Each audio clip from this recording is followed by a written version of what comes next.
नमस्कार, जनवार्तामध्ये आपल्या सर्वांचं स्वागत.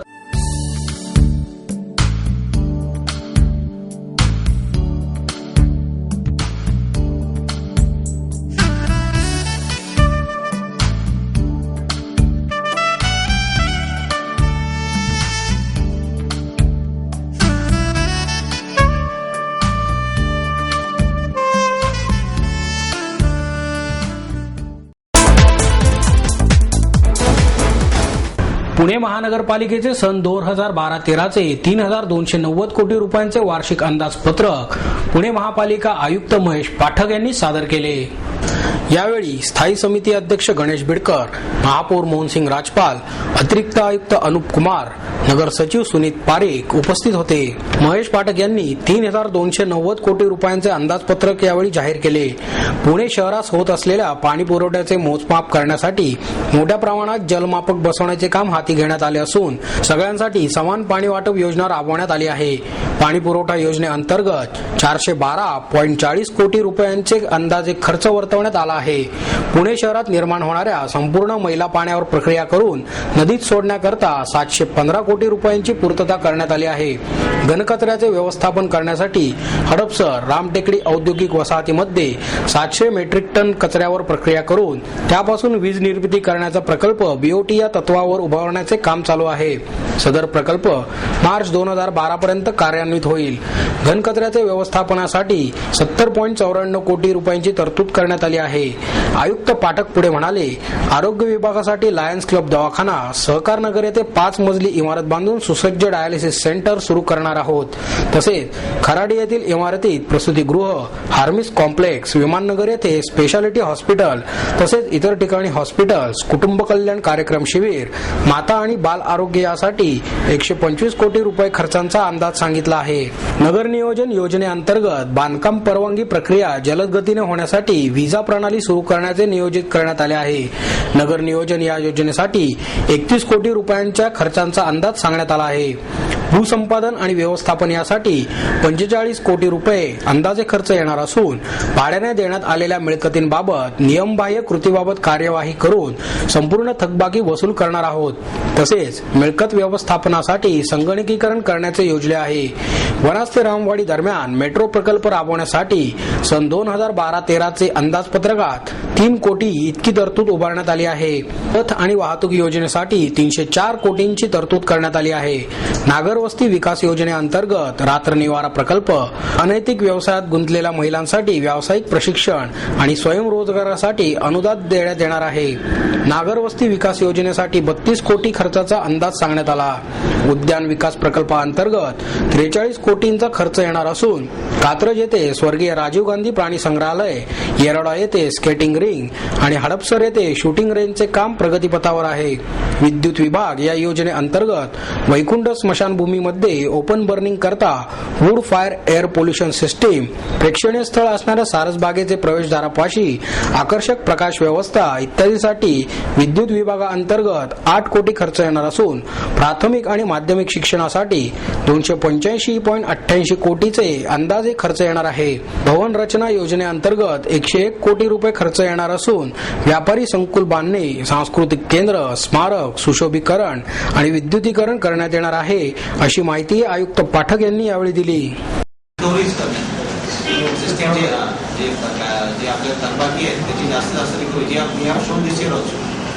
गेल्या वर्षी सुद्धा वाढ केली नव्हती. आपण जरी प्रपोज केलं होतं, माझ्या स्पीचमध्ये पण आहे, स्पीचमध्ये आहे, तरी आपण विक्रमी वसुली का करू शकतो? कारण आपण थकबाकीच्या मागे लागतो, थकबाकी जास्त वसूल करू शकतो. त्यामुळे प्रॉपर्टी टॅक्समध्ये पण जास्त झाली, अफरामध्ये पण आपण मॅक्सिमम केलं आहे. 94 करोड थकबाकी केली वसूल. पुढच्या वर्षीचं काय टार्गेट आहे? थकबाकीचं टार्गेट नाही देऊ शकतो. आणि कसं आहे, जितकं आहे मॅक्सिमम जितकं आपण करू शकतो. कारण त्याचे लिगल कॉम्प्लिकेशन आहे, तुम्ही आर्बिट्रेशनमध्ये आहे, तुम्ही कोर्टामध्ये आहे.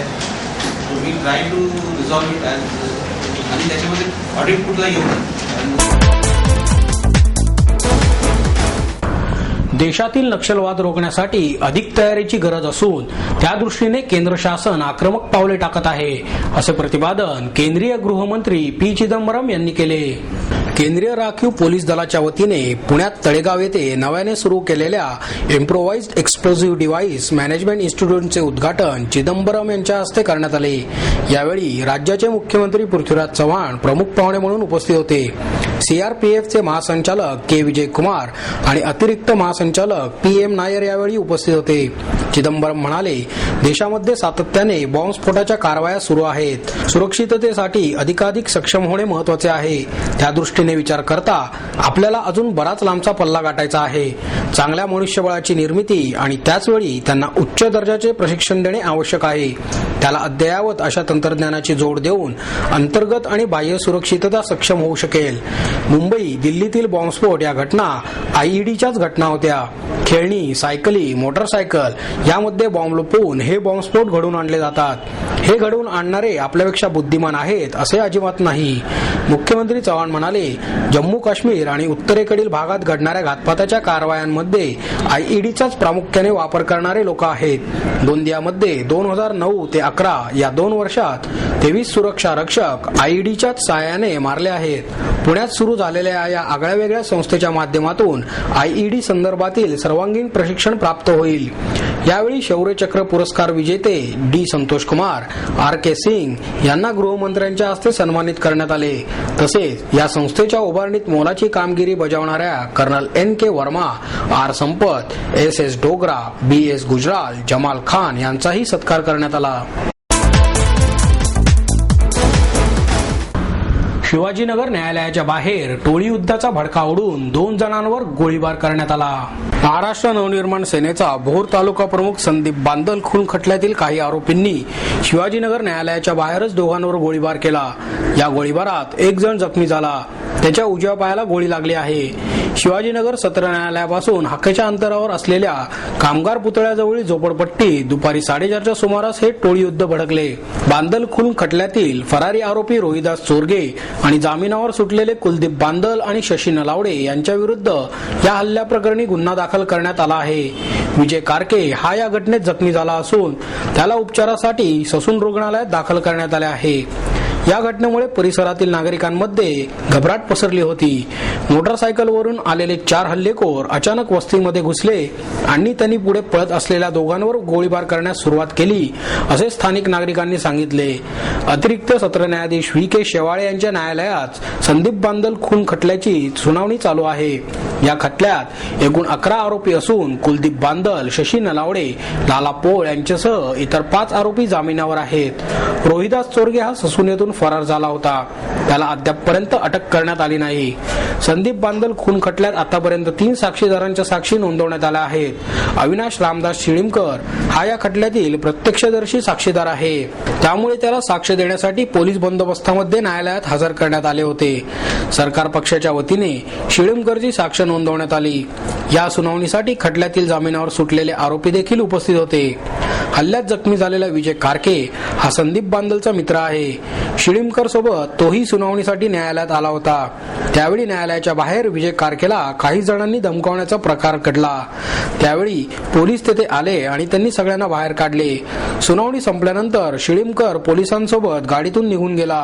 विजय आणि त्याचा साथीदार दशरथ जाधव बाहेर पडताच मोटरसायकलवरील 4 हल्लेखोरांनी त्यांचा पाठलाग करण्यास सुरुवात केली। जीव वाचवण्यासाठी दोघेही कामगार पुतळ्याजवळील झोपडपट्टीत घुसले। हल्लेखोरही मोटरसायकलवरून त्यांच्या मागे गेले।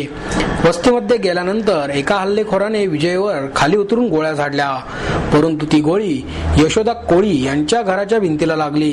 त्यानंतरची झाडलेली गोळी विजयच्या मांडीत घुसली आणि तो जखमी झाला। गोळीच्या आवाजाने परिसरातील नागरिक घराबाहेर आहे त्यावेळी हल्लेखोर पसार झाले। थोड्या वेळानंतर 3 जण पुन्हा या परिसरात येऊन गेल्याचे तेथील नागरिकांनी सांगितले।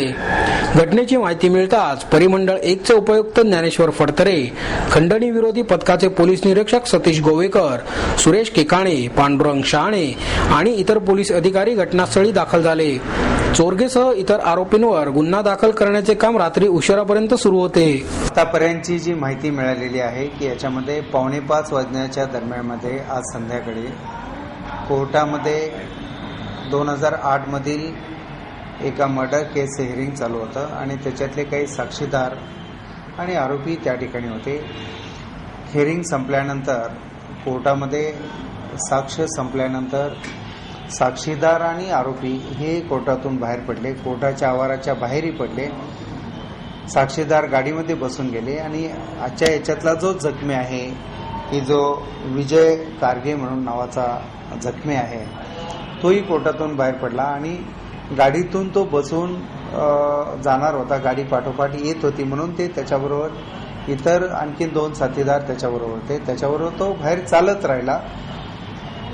त्यानंतर थोड्या वेळाने त्याच्या लक्षात आलं की पाठीमागून एक बोलेरो गाडी किंवा त्याच्या मागे 2 मोटरसायकल आपल्याला पाठलाग करताय.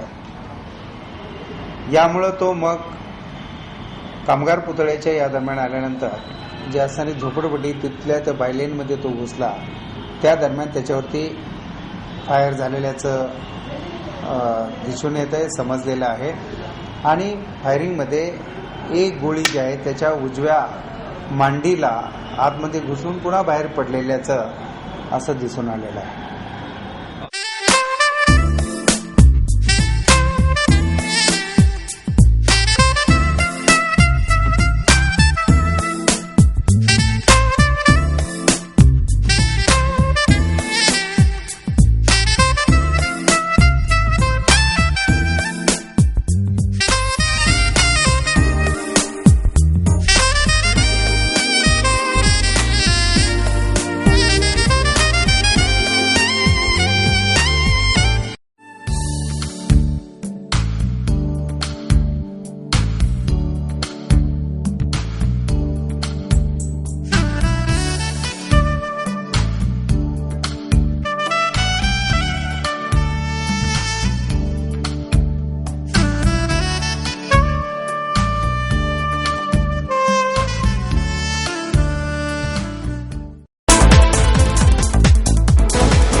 प्रकृती स्वास्थ्य बिघडल्यामुळे उपचारांसाठी दिल्लीला गेलेले अण्णा हजारे प्रकृतीला आराम मिळाल्याने परत राळेगण सिद्धीला जात असताना लोहगाव विमानतळावर आले होते.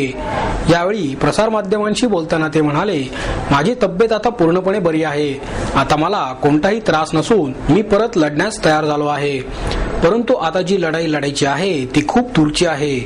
2014च्या निवडणुका आम्ही डोळ्यासमोर ठेवल्या असून मतदार जागृतीसाठी देशभर दौरे काढणार आहोत. या निवडणुकांसाठी संपूर्ण देश ढवळून काढण्याचा आमचा मानस आहे. आता निवडणुका आल्यामुळे इतके वर्ष झोपलेले सरकार जागे झाले आहे, पण आता त्याचा काहीही उपयोग नाही. 2014च्या या निवडणुकांआधी आम्ही 16 ऑगस्ट सारखे मोठे आंदोलनही करणार आहोत असे सांगून ते म्हणाले, आज जे गुंड लोक विधानसभा आणि लोकसभेत चालले आहेत हा लोकशाहीला खूप मोठा धोका आहे. त्यामुळे मतदारांना नकाराधिकाराचा अधिकार मिळालाच पाहिजे ही माझी ठाम मागणी आहे असेही ते म्हणाले. नुकत्याच झालेल्या महापालिका निवडणुकांविषयी विचारले असता मी महापालिकेविषयी नव्हे तर राष्ट्रीय पातळीवर विचार करतो असे अण्णांनी सांगितले. कशी आहे तुमची? आता तब्येत ठीक झाली. काय त्रास जाणवतोय आता काय दुसरा? नाही, आता काही नाही त्रास. आता लढण्यासाठी तयार झालो आणि आता ही फार दूरची लढाई लढायची आहे. आता तब्येत बिघडणार कारण नॅचरोपॅथी आहे. ॲलोपॅथी बंद केलं. यापुढे गोळ्या खायच्या नाही, फक्त नॅचरोपॅथी. त्याच्यामुळं आता तब्येत बिघडणार नाही. आता प्लॅन एकच आहे की आता आमच्या बैठका चालल्यात. कालची एक बैठक झाली, अजून 2 किंवा 3 बैठक होतील. नंतर सबंध देशभर दौरे होतील लोकांना जागवण्यासाठी. आता आम्ही 2014 डोळ्यासमोर ठेवला. आता सरकारला आतापर्यंत जाग आली नाही कारण इलेक्शन नव्हतं. 2014चं नॅशनल इलेक्शन तोपर्यंत सबंध देश ढवळून काढायचा आणि 2014च्या इलेक्शनच्या आधी मोठं आंदोलन 16 ऑगस्टसारखं. ती मागणी आहे ना, जसं जनलोकपाल हा जसा कायदा करण्याच्या मागे आम्ही लागलो. जनलोकपाल झाल्यानंतर राईट टू रिजेक्ट आज गुंड लोक विधानसभा आणि लोकसभेत चाललेले आहेत. हा लोकशाहीला धोका आहे. कधी कधी मतदान करायला जातात, उमेदवार उभे आहेत, सगळे गुंड आहेत. पण तुम्ही कोणाला मत द्यायचं आहे तर सगळे गुंड आहेत. अशा वेळेला शेवटचं चिन्ह टाका, नापसंती. लोक नापसंतीवरती शिक्के मारतील आणि सर्व उमेदवारापेक्षा नापसंतीवर मतं जास्त पडले, निवडणूक रद्द. फेर निवडणूक घ्या. जी निवडणूक रद्द झाली त्यांना परत उभं राहायला परवानगी नाही. हे गुंड लोक आतमध्ये जाणार नाही. अण्णा आत्ताच्या निवडणुका ज्या झाल्या महापालिकाच्या त्यात ज्या नागरिक हे महापालिकेचं त्याचा मी विचार करत नॅशनल लेवलवर गणेश कला क्रीडा मंच येथे आयोजित कार बाईक आणि सायकल एक्स्पोचे उद्घाटन ज्येष्ठ बांधकाम व्यावसायिक DS कुलकर्णी यांच्या हस्ते करण्यात आले. यावेळी परिवहन अधिकारी अरुण येवला, प्रदर्शनाचे संयोजक TNR राजन उपस्थित होते.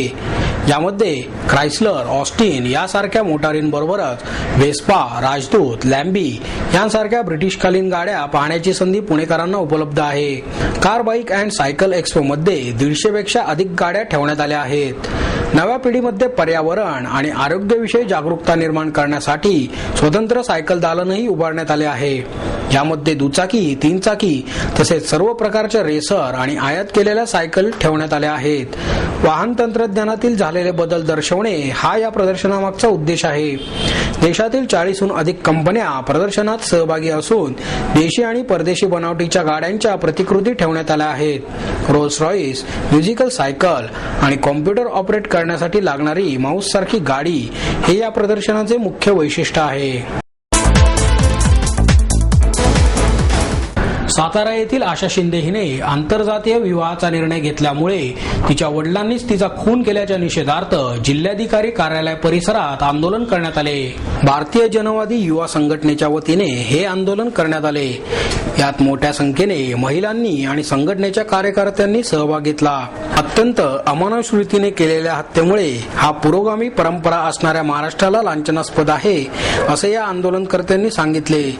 भारतामधील जातीवाद संपवण्यासाठी आंतरजातीय विवाह हा अतिशय प्रभावी उपाय आहे. हजारो जातींमध्ये विभागला गेलेला समाज एकसाथ होण्याकरता आंतरजातीय विवाहाला प्रोत्साहन देणे हे सरकार आणि समाजाचे कर्तव्य असले पाहिजे, असेही यावेळी सांगितले.